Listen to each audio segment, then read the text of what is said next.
Toyota. I didn't have to do it. I just bought.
Got two places.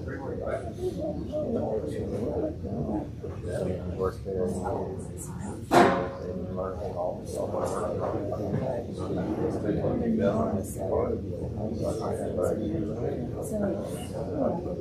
Good morning. Good morning. Can everybody hear me okay? Everybody have a good Christmas? Good deal, good deal. Well, today we're here to talk about basic RV maintenance, which that could be a rather big list. But well, so why don't we start with probably the most important thing as an owner of a camper or RV that you will need to do, and that is to check your seams and seals. If you remember, we did a whole seminar just on the roof. But no kidding, folks, that's something you gotta stay on top of and watch. The factories recommend every 90 days to inspect the roof for cracks. When you get on the roof, you'll notice around all the vents and pipes that stick through, it's sealed in with a product called Dicor if it's a rubber roof. And most of you have a rubber roof. It will dry out over time, crack open. When it does, they make a self-leveling product to fill the crack with. Now, when a camper is built, I guess the factories want to be pretty for sure on the 90 days checking it. And it's because of water damage. It's probably the worst thing that can happen to your camper. And we're going to have cracks because of the sun, the stuff drying out, and expansion and contraction. So you're going to find some cracks. 4 or 5 year old camper repairs is filling in the cracks, maybe at 8 to 10 years, depending on how you store your camper. Might be time for all of this to come off and new get applied. Like I say, that usually is about a 8-year process. and out in the sun all the time. How you store your camper is going to make a lot of difference in how you maintain your camper. If you can keep it on the roof, as we said many times, that helps tremendously. A cover for the camper if you can't. Also, it's better than nothing. And the new ones have doors where you can access your camper in the winter if you need to. But checking the roof, very, very important. If your roof is not walkable, most of the time a non-walkable roof, you can nearly see all the way across it. If you run into something like that, contact the dealership or RV repairman. They'll give you some advice on how to deal with that.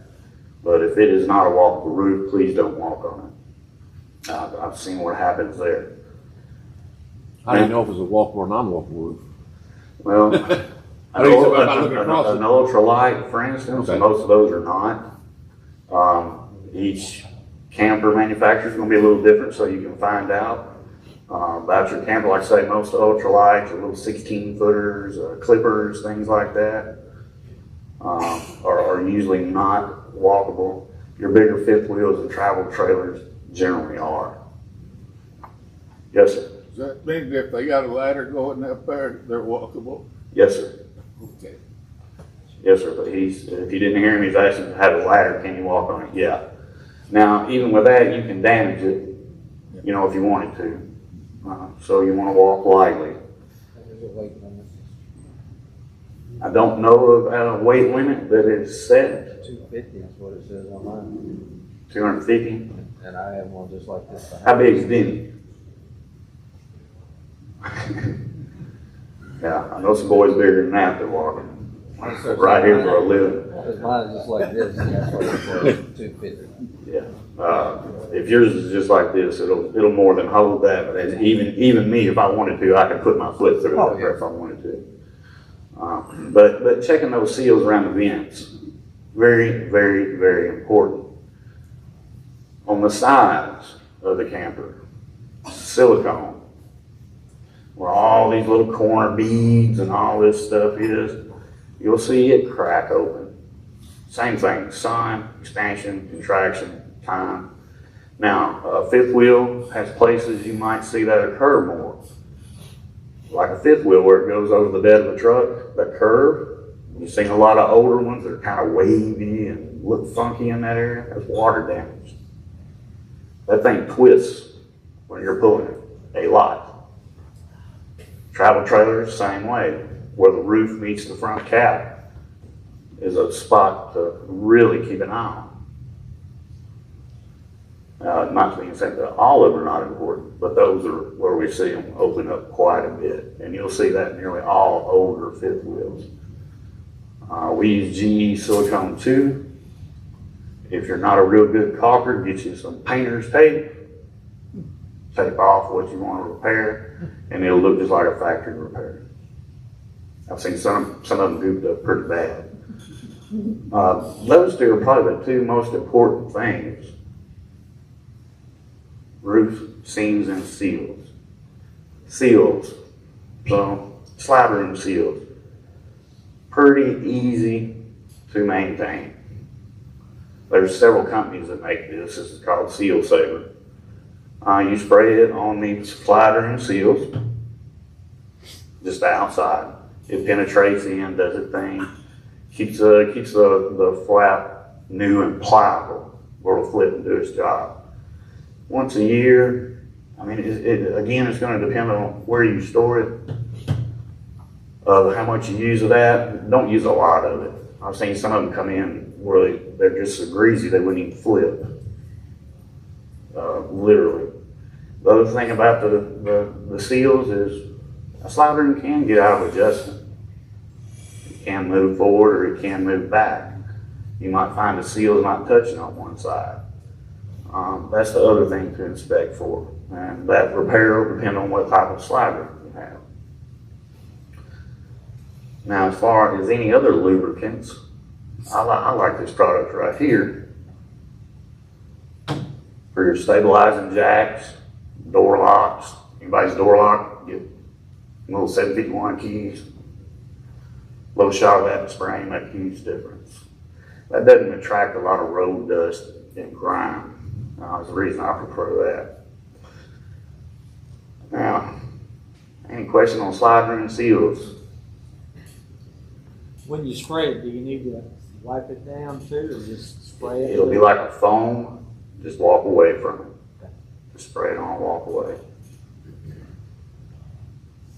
Everybody going? Yes, ma'am. You mentioned that most roofs are rubber. What if the fiberglass? Anything that you need to be mindful of there?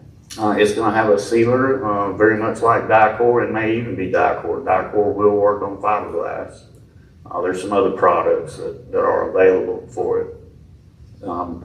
But you're looking for the same thing, for cracks, anywhere water can seep through.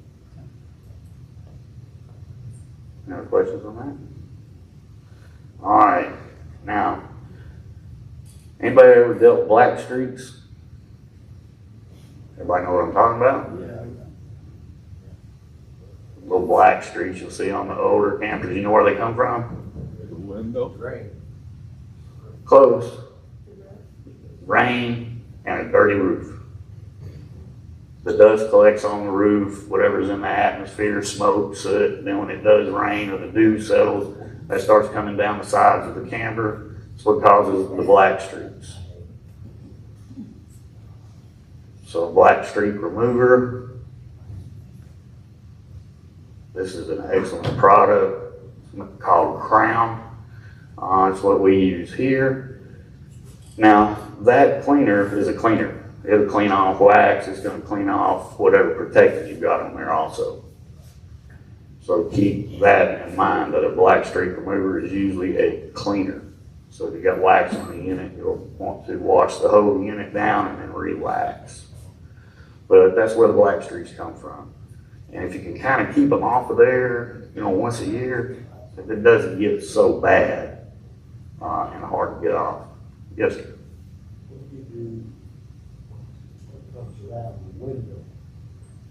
Like a black seal around the window, you get the streaks from that. I don't believe that's rubber roof. Part of it is. Part of that's going to be that rubber seal, depending on the type of window you have. Again, this product right here. What's happening with that rubber is it's drying out. But yeah, it's a combination of all the things. You'll see why some of the newer models, they don't have windows like that anymore. Yes, sir. You have to be careful if you have a clear coat. Exactly. Yeah, if you got a clear coat, you want to use a proper brush for sure. On the side, I would dilute it down, but it shouldn't damage the clear coat. But if you had a wax or say a MaxGuard applied or something like that, then it would strip that off. Because what would you want to use then is like just what you clean your car with. Treat it like a boat, basically. Be sure and use the right brush. This one is for clear coats. This one's for like what we call stick and tin or a metal. And they also recommend this one for awnings. I use that one on a lot of awnings too, one for the roof. But be sure on the side, that's for sure, especially with the motorhome or the fifth wheels. Which brush do you want to use for the roof? Roof. This one here, and you can feel a big difference. This is worth every dime. That's for sure. This, and I like the cleaner that's in this kit right here, does an excellent job of cleaning the roof. And the second part of that kit is a UV protectant. UV protectant, I mean, it's going to help the longevity, but it kind of gives the roof a yellow, milky look. And when it does rain or the dew's on it, it's going to look like a waxed car up there. But it does a great job. And we spoke of an awning. Awnings. Oh man. So you're going to hear a lot of stuff about how to clean those. Mix up bleach water, spray it down, and roll it up, like I said, 10 minutes. Spray it off. It'll look good. It'll look real good. But you're eating the strings up in the fabric. Man, it's gonna get brittle, and it's gonna break and come apart. So and there's 1,000 different awning cleaners out there. So be sure and use a awning cleaner on the awning. There's no way I know of to keep those things perfect. I can see a lot of them have black now. You get a black one. Yeah, Yeah, no, you don't see it. that's why you're seeing a lot of them in black now. Try to not roll it up with a bunch of leaves on it. Make it hotter. Yeah, a little bit of hotter setting underneath it. Yeah. You should, I would say so. But nearly every one of them have gone that direction. And a lot of the products that went black, they used to be white trim and white plastic. The sun just deteriorates the white so fast compared to the black. I don't know if it's compounded plastic or what, but yes, sir. On that, I call it brown bottle, spray bottle cleaner, Yes, sir. you're not supposed to use that on your awning? I know a lot of people that do. I do too. Yeah, Just wondering, I've had the stitching right too. I didn't hear I've you. had the stitching right too. I don't know if it's caused by that or something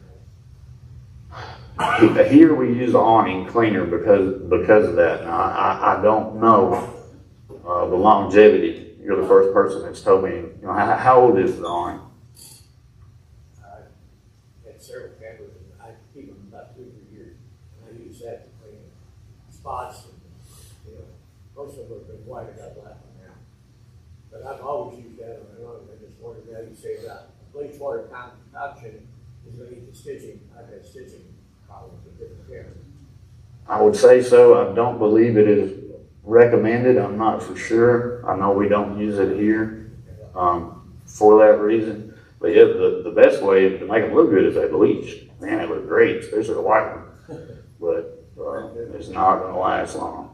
There is a cover you can get that snaps over the awning when it's just being stored and you're not using it. That will increase the life of that awning at least by half, at least. Yes, sir. Is there better grades of that material they make them awnings out of? Yes, Some sir. better than others? Yes, sir. If you look at like some of the higher end motorhomes, they'll be real canvas, Airstreams.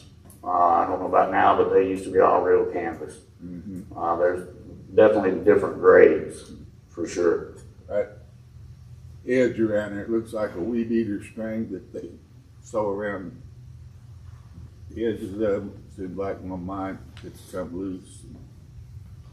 That's part of this stitching. Yes, sir. Then after a few times, it pulls some of it out, and then you get an extra long piece. Yeah, and it can cause it'll start to rip and fail. Yeah. At But that point. it is ripping already a little. So there is some repair stuff you can put on that to stop it before it gets worse. And try to get another season out of it maybe. Yeah. All right. Now, black tank. Anybody says 1/3 all the time? 2/3? Not anymore? What'd you use? Just regular. Yeah. Yeah, I'm gonna say that right there won't do it. I know, and that right there won't do it. That will clean it. But I made sure when I did that, I filled the tank, all the way up to, right when it started to come up the pipe, it was almost coming up to the bottom of the toilet. And had that in there and let it set I let it set overnight. And when I drained it and all. Yep. Yeah, using a good black tank additive makes a huge difference. Not only in your monitors, but in the smell. Also a lot. This we have used and recommended for years. When this first came to us, the salesman had a coffee cup half full of straight ammonia. He sprayed a little spray of this in that coffee cup and you can hold it underneath your nose and not even know it was straight ammonia. That's how effective it is on odor. The other thing it does is it coats the tank like a wax, so things slide out. On trade-ins here, like he was saying earlier, one that's stuck on 2/3 or something, dump about a half a bottle of this in there. Fill it up, let it sit overnight, dump it, and I bet you it'll read correctly. Now the next step is most of y'all probably got black tank flushers on your campers now. So I would still use this product then for further cleaning, you have your black tank flusher. Do you have to do that every time you get through the camping trip? That's up to you. If you don't have a black tank flusher, they make these cool little wands that just drop straight down in the toilet, because if you don't know it, when you open the toilet, if you don't have the water on and you open the toilet, you're looking into the tank. There ain't no elbow, there ain't no pipes going nowhere. Bam, that's the tank. So you drop this down in there and this little thing spins around and washes all the little monitors in the tank. Because what happens is toilet paper or whatnot gets stuck on the monitor. Whichever one is stuck on, it's going to think it's got that much in it. So be sure and use a proper, What's that actually called? this is called NuGen. We sell it in these, and if you'll use this regularly, you just fill up the 2 ounces. The 2 ounces does a whole black tank. If you'll use that every time, you probably won't experience those problems. And you might in your kitchen sink after using the camper a while, cleaning dishes and grease gets in that gray tank. Same thing. I'd use that right there and just dump it down the kitchen sink and let it sit. Might be something you want to do at the end of the season to thoroughly clean out the tanks. But just using something like that. And proper toilet paper. Some kind of RV. There's 1,000 brands out there, but something like that. Definitely don't use Charmin, anything, any kind of toilet paper that's got stitching in it.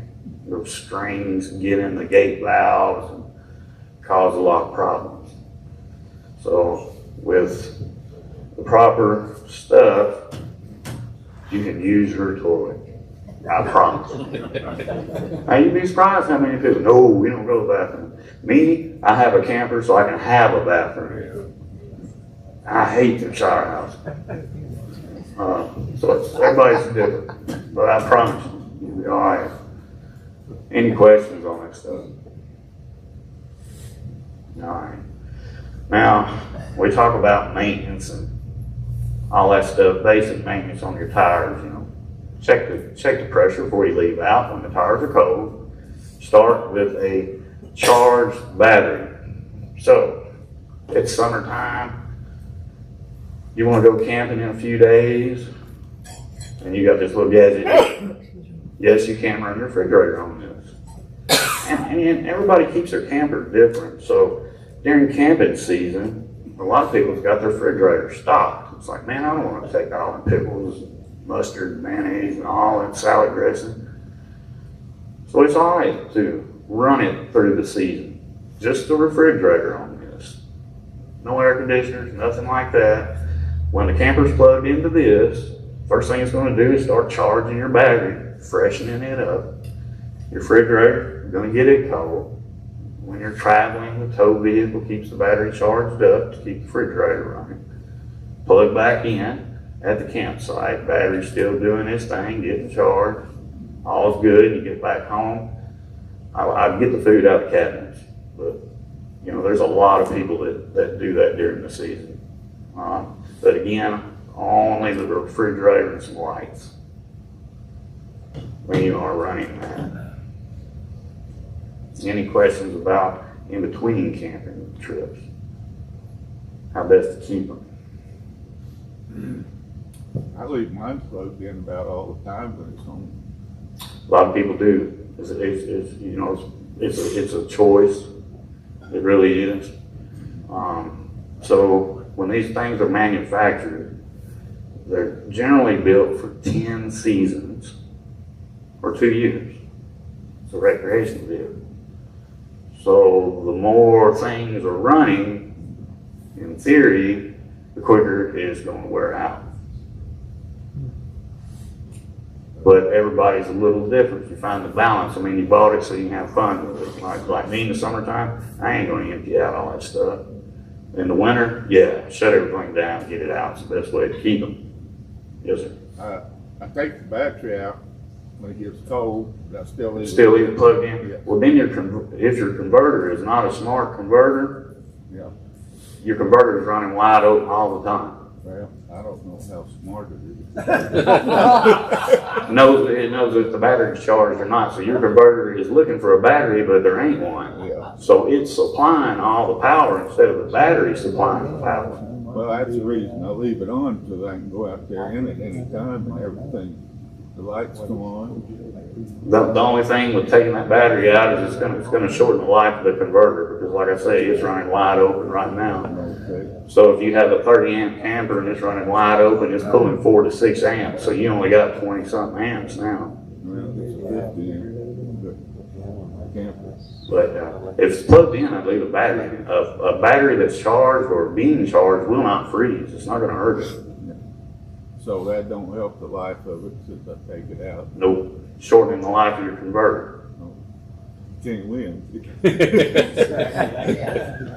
you know, I grew up in a motorhome family, and ours was ready to go all the time. Yeah. I mean, that's the way it stayed. But yeah, I would leave the batteries in for sure. And as far as an expense goes, all in all, the batteries are pretty cheap, unless you guys in motorhomes or, you know, some of those can get really salty. Now, you have lithium, you don't want, once it gets below, it can freeze charging or discharging. Yeah, lithium. Yeah, that's a whole nother animal there. And everybody has different opinions on that. You know me, I'll give you mine. It ain't worth it. That's kind of what I figured that they got. I like that old, what is it, KISS method. Keep it simple, stupid. That's the way I like to keep things, especially when I'm camping or doing something, so I can enjoy what I'm doing. I don't want to be messing with the camper the whole time, fighting with it. I'm trying to have some fun with the kids or the grandkids or something.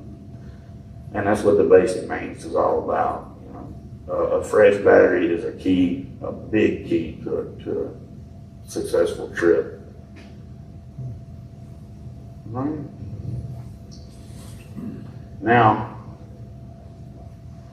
what can we do to stop aggravating things from happening? Dirt daubers and wasps. Anybody deal with them? Depends on where you keep the camper. So these are little bug screens that are made to go over the water heater, refrigerator venting. Keeps the wasps and the dirt daubers from getting in there and building a nest. And then your water heater won't work, or it won't light for some reason, or it blasts back and catches on fire and then it won't work.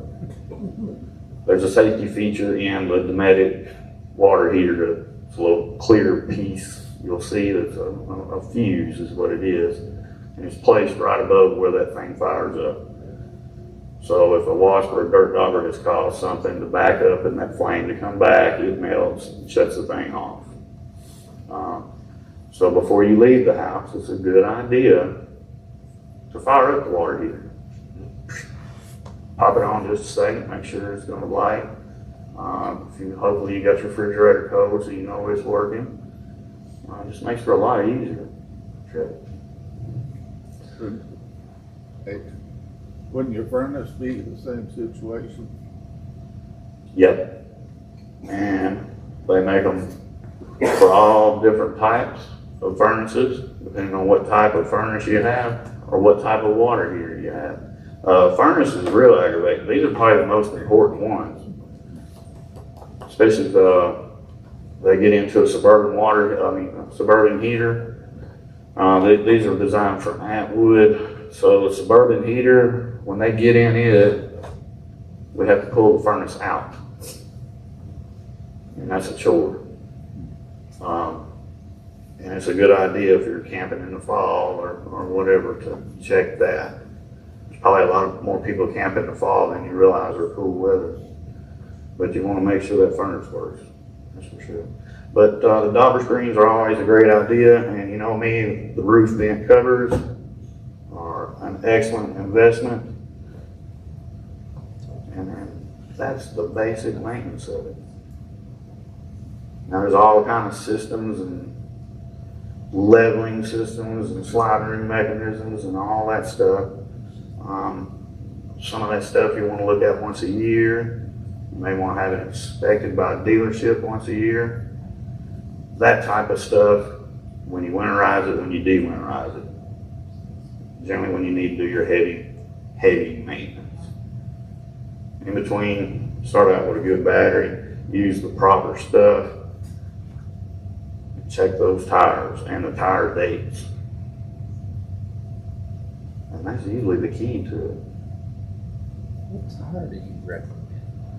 What tire do I recommend? Right. Goodyear Endurance. That's it. This time. And it's going to be a choice. Say you're wanting to travel out west or something, I would definitely want the Goodyear Endurance. If I'm the guy that pulls mine to a little campsite for the whole year and I bring it home at the end of the year, 50 to 75 miles a year, say, I'd probably stay with the cheap ones because you're going to have to replace them at the time period anyway. They're going to dry rot before you wear them out. The difference being if I'm traveling 700 or 800 miles, I want something a little better under me than if I'm just going 50 miles a year. And I would look at the cost of the Goodyear versus the whatever the factory tire is. Any other questions? When you said, talked about tire life, what are you expecting? What's the recommendation? Goodyear Endurance, about 4 years. The factory ones, 2 to 3. Some people are even changing before then, the factory tires. It's all going to depend on how you use your camper. But there's a date code on each tire. And you can go by the date code. It'll be 4 numbers, the week of the year and the year. So if it were to say something like 2019, it'd be the 20th week of the year 2019, the tire was made. But definitely at 3 or 4 years on the factory ones, 3 years is about all I would push it. You can check in between the treads for dry rot and also the sidewall, but dry rot usually starts in between the tread first. And that's what happens to the camper tires over time. Any other questions? Yes. Freshwater sanitizing. What do you recommend there? Well, there's the bleach mixture of cap full for so many gallons. There's some different products you can buy. If I would do that probably during de-winterization would be the time to do that process if it needs it. What you can do is in between camping trips, keep the water drained out of the camper. Now we all have the 2 low points, the 2 little things hanging underneath the camper, and the water heater drain plug. If you take the drain plug out of the water heater, open the low point drains, and go and open the kitchen faucet or the shower. That'll let nearly all the water out of the unit. You should never have an odor problem with your fresh water. If you leave it in the hot summertime for a month full of water, you come and cut the water on, it'll smell like rotten eggs. It'll do it every time. And then you got to go through the process you're talking about. Right. But if you keep it drained out in between, and I'll tell you the best time to do that is right there at the campsite. Drop it. Other thing it'll help you with is make sure you got the water heater off. You wouldn't believe how many people leave the water heater on electric. Yeah, and then you plug the camper in, you know, and you see that little spark and then the water heater don't work. Well, we know where that spark went. But yeah, it gets left on a lot. But that'll help you with that too. Yeah, yes sir. Going back to the dichlor, what's the best temperature to apply that? About 72 would be ideal. 72 degrees and no sun, right? Yeah, would be ideal. I think you can go 55 or 60. I'll have to read it. and make sure on that, but I mean, ideally, you want it to be about 70 something, 72, right around there, 65. So they're way, It'll work, even colder than that. The stuff in the summertime, it takes a few, if any of you've ever put it on, it takes a few days to actually kind of film over. And then you can always kind of squish it, but, I would probably, if I had a crack this time of year and it's gonna be outside, I would apply it anyway. Then come springtime, take a closer look at it, dig around, see if you need to pull that off and then apply another, but yeah, I wouldn't let it sit through the winter if I knew it was there. I'd go ahead and put it on no matter how cold it was. And they do make that extreme tape too. I just don't really like using that. It's kind of for emergencies, but I've seen people cover up everything they could on the roof with that stuff. It sticks wonderful, but it'll leak too. And if these things didn't flex and didn't bend, when we drove them down the road, they'd break all to pieces. They've got to have that flexibility. Yes, ma'am. I was told in between camping trips to keep a couple gallons of water in the black tank. Is that important? Is that good, or if I cleaned it out, would I not need to do that? You don't have to, but I would. I'd put a couple gallons of water and my dose of this in it. And when you go out to your camper, it will smell so much better.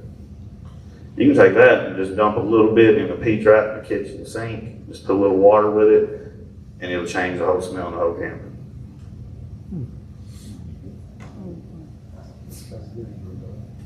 Yeah, it's worth every penny. Sure. Any other questions? Yes, sir. how hot can you run your tires when you're going down the road? How hot? Well, that's going to depend on the tire size. G-rated tire.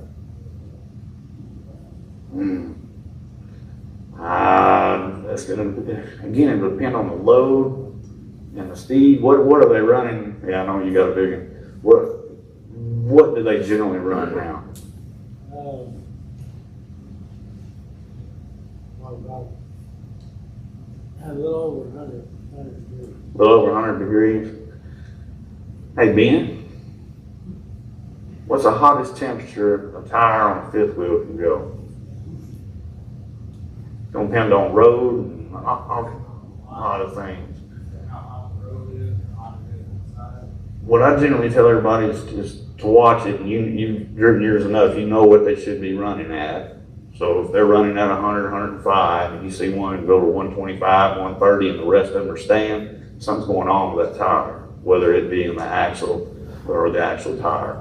But there's so many variables there, Mr. Trapp, I wouldn't know an exact figure. Any other questions?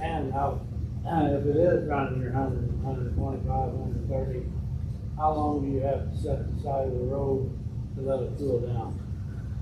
That would be a choice. When you're on the side of the road and stuff happens, it's a little different story, isn't it? So I would let her cool down to the regular temperature, at least. And while that was happening, I'd try to be on my phone, finding where to get off the road and see what's going on with it. Most of the time, I mean, I can't say most of the time, but a lot of times there could be a brake issue. It could be several things going on, but the tire minders are an awesome thing, especially if you plan on traveling like they do. They'll save you a lot of headaches, because taking a 200 miles or 150 miles in a day down the road is a lot different than a 25-mile hop. A lot different. Yeah, I usually drive about 300 miles. 300 a day? Yeah, I was just curious about the heat of the car. I mean, there's nothing wrong with the brakes or nothing, that's still brand new. You got one tire that's active? No, they're all the same. You want to make sure, yeah. Just watch them. They should all be running about the same temp. And sometimes your backs may run a little hotter than your front. That might be a little how you got it loaded. Might be a little issue there, but I mean, there's so many things that can change that. Yes, sir. I was just gonna say, tire size has to do with heat displacement, so the bigger the tire. And there, I had Bridgestones on mine, they were 22.5s. They were running 125 to 130. I called Bridgestone, like, yeah, you're fine. Yeah. Yeah, it's brands, there's so many variables on that, but the tire minders are great for guys doing a long pull, that's for sure. If it's not brakes that are causing that, and you start having a disbalance in that, dualies or whatever, it's usually an air pressure problem. And when you see that, you want to get that taken care of, because if you're like two back here, one starts heating up. Oh, I've seen them come in with the axles smoking, Yeah. and the tire minders set it off to what was going on. Yeah. You know, so they help with a lot of things. But most of the time, like he said, it's gonna be an air pressure issue. You got too much when you started out, or, you know, too little. That's why they always say cold, set at cold temperature. If one of them starts heating up, sometimes the one that's heating up is not necessarily the problem. The other, it's starting to take the load because the one next to it is letting down. The other one starts filling. You got a motor home, right? Yeah. Yeah. So he's talking about a dually. That gets into a little different area than a pull behind. Any other questions? Easy enough. All right. Ben and Horsey. Y'all got a little something? He's got it. You got one? I got it. Yeah, you got it. Not a whole lot of knowledge. So, give it up for Eric. Give him a round of applause.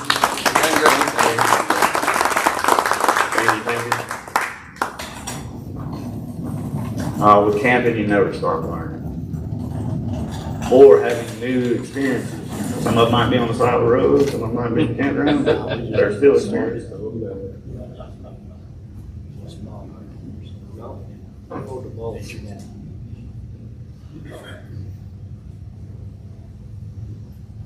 This is supposed to be everybody. Guest one. Who's the first person that showed up? First person that showed up today, that gentleman right over there, in the blue shirt. There you go.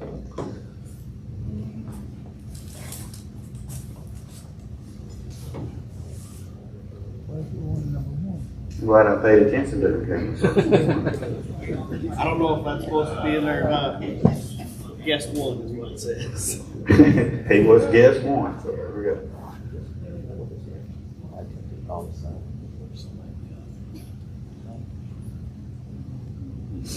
John Chapman.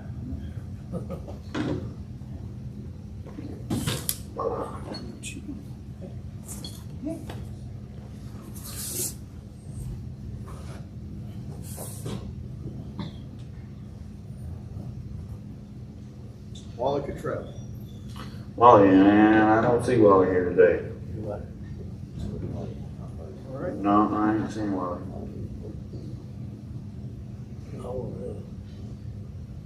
Jennifer Morgan. Jennifer Morgan.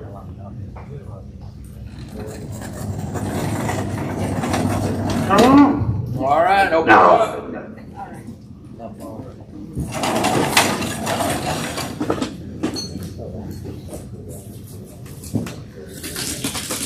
Thanks for coming, everybody. If you have any more questions, feel free to come up and ask me. I'll try to answer them the best I can. Thanks again for coming. Thank you.